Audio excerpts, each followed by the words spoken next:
সবাইকে স্বাগতম rubber garden সিরিজের চতুর্থ পর্বে। আজ আমরা দেখব রাবারের কস কিভাবে ধাপে ধাপে মেশিনের মাধ্যমে প্রক্রিয়াজাত করা হয়। প্রথমে প্রস্তুত করা হয় রাবারের শীটগুলো। একে একে সংগ্রহ করে মেশিনের কাছে নেওয়ার জন্য প্রস্তুত করা হয়। এরপর রাবারের শীটগুলো মেশিনের কাছে নিয়ে যাওয়া হয়। এখন শুরু হচ্ছে মূল প্রক্রিয়া। রাবারের শীট মেশিনে প্রবেশ করানো হচ্ছে।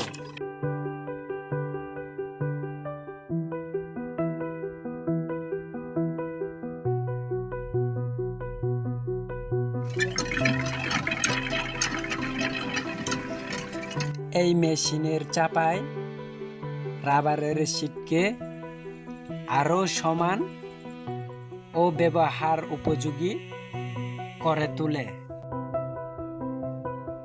মেশিনের মাধ্যমে প্রতিটি শীট সমানভাবে চাপ দেওয়া হয়, যাতে পরবর্তী পর্বের জন্য সেগুলো প্রস্তুত হয়।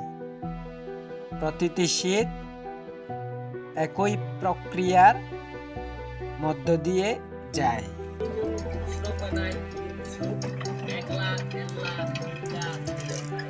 প্রক্রিয়াজাত করার পর রাবারের শীট পরবর্তী ধাপের জন্য নেওয়া হয় এবং পরিষ্কার পানিতে ধুয়ে নেওয়া হয়।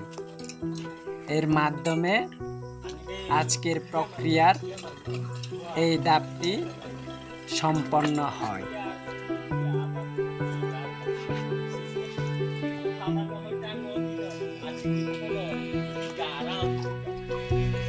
এরপর কি হয়, কিভাবে এই রাবারের শীট শুকানো হয় আর পরবর্তী ধাপে কিভাবে সংরক্ষণ করা হয়, সেটা দেখব আমাদের পরবর্তী রাবার গার্ডেন সিরিজ এপিসোড 5-এ। ধন্যবাদ।